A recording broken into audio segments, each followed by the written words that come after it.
Bonjour, je suis Régis Sézing, entrepreneur et speaker. Je suis le fondateur de Iridium et le promoteur de la marque Daïlian. Bonjour, je suis Sarah Kodjo, béninoise, créatrice de la marque de mode Perlicious et aussi promotrice de la marque de cosmétiques bio Dazzle Skin. Je suis Moutawakilou Gounou, agroéconomiste de formation, agronome et économiste et promoteur de la marque Gounou, les pâtes à tartiner Gounou et les tablettes de chocolat Gounou.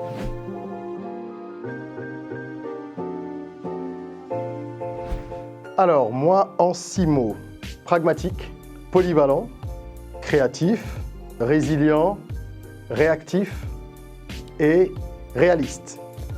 Il faut garder les pieds sur terre quand même. Femme, travailleuse, indépendante, leader, un peu impertinente, amoureuse de son pays. Apporteur de solutions, work addict, gourmet, différent, fier, simpliste.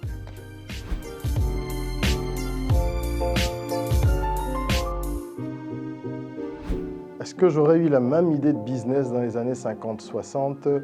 Non, pas du tout. Que ce soit Daïlian ou un autre projet, un de mes autres projets, j'aurais pas eu la même idée.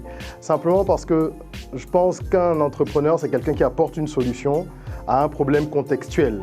Donc il faut que ça réponde à un besoin. Donc dans les années 50-60, je ne sais pas si les conditions se seraient prêtées à revaloriser le cuicui ou d'autres amuse-bouches et aujourd'hui plus largement d'autres produits, made in Bénin, ce que nous essayons de faire, je ne suis pas certain. Je pense que oui, parce que les femmes commençaient déjà de plus en plus à s'assumer et à s'exposer, à se montrer. Elles n'étaient plus trop reléguées à l'arrière-plan. Donc je pense que oui, j'aurais lancé aussi une marque de vêtements et de bijoux et j'aurais lancé aussi une marque de cosmétiques. Dans les années 50-60, je n'aurais certainement pas eu la même idée. Premièrement parce que je n'étais pas encore né, mais ça ne compte pas. Mais surtout parce que ce n'est pas les mêmes environnements. Il y a eu beaucoup de mutations et de progression par rapport à l'alimentation africaine et béninoise surtout.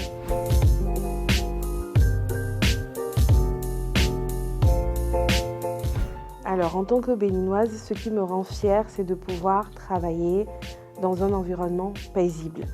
Dans la mesure où je parle beaucoup avec des entrepreneurs d'autres pays africains et ce n'est pas forcément évident en fonction du contexte politico-économique. Nous avons la chance au Bénin d'avoir la paix et cette paix est importante et nous permet de mener à bien nos affaires. Ce qui me rend fier, c'est de pouvoir justement créer de la valeur en tant que Béninois, mais en tant qu'entrepreneur d'abord. De pouvoir créer de la valeur, mais surtout de le faire à partir de richesses culturelles. Parce que je pense que c'est ce que nous avons de plus important. On dit bien que quand on a tout perdu, c'est la culture qui reste. D'abord, juste en tant que chef d'entreprise, il y a l'impact social que nous avons sur les producteurs de cacao. Beaucoup de personnes ignorent que le Bénin est producteur de cacao, mais on est producteur de cacao. Donc on a un impact significatif sur les producteurs de cacao, d'amandes de cajou. Ça, c'est la première fierté. Et ensuite, en tant que Béninois, c'est le fait d'exporter le nom du pays sur nos emballages.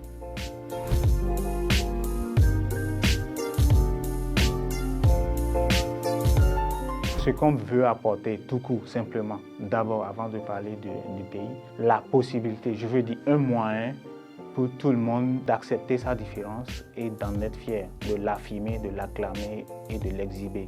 Alors, à travers mes différentes activités, je pense que j'apporte de la visibilité au Bénin parce que chaque fois que je voyage, il m'arrive de tomber sur des gens qui n'ont jamais entendu parler du Bénin et qui me demandent de situer ça sur la carte par rapport aux géants nigérians à côté ou par rapport à la Côte d'Ivoire.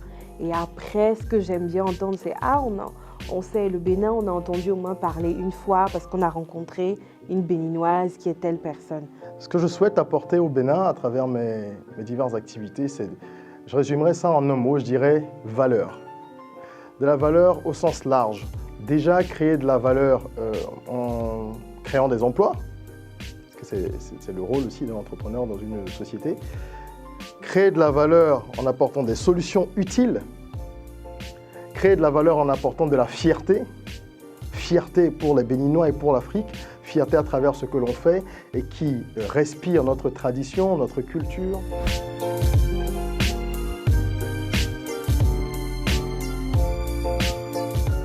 Il y a la recherche et développement que nous faisons, c'est sur le baobab, c'est peut-être la première fois qu'on l'annonce, qui viendra améliorer, rehausser et apporter une certaine originalité sur les tablettes de chocolat.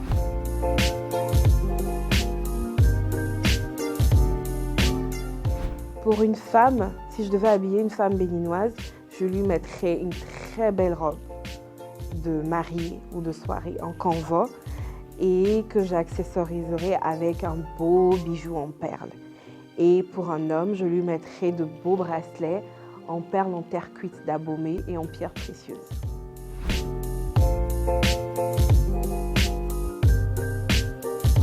Un apéro typiquement béninois. Il faut déjà savoir que moi j'aime beaucoup les apéros. Je crois que je préfère même ça au repas. Je trouve ça plus chaleureux parce qu'on n'est pas encore assis, c'est pas très formel, on peut bavarder, échanger. Quand je reçois des gens, j'aime bien qu'il y ait du wagashi coupé en petits dés. Mais vraiment, quand je dis wagashi, c'est beaucoup, parce que moi je suis un gros mangeur de wagashi. Donc coupé en tout petits dés avec du doevi, donc les deux côte à côte. Mais voilà, vraiment, quand je dis produits typiques, c'est ces produits-là, c'est à ces produits-là que je pense. Doevi, wagashi, chakpalo, des liqueurs bien de chez nous. Et puis, je crois que le tour est joué, les langues se délient, la bonne humeur est présente, et puis voilà.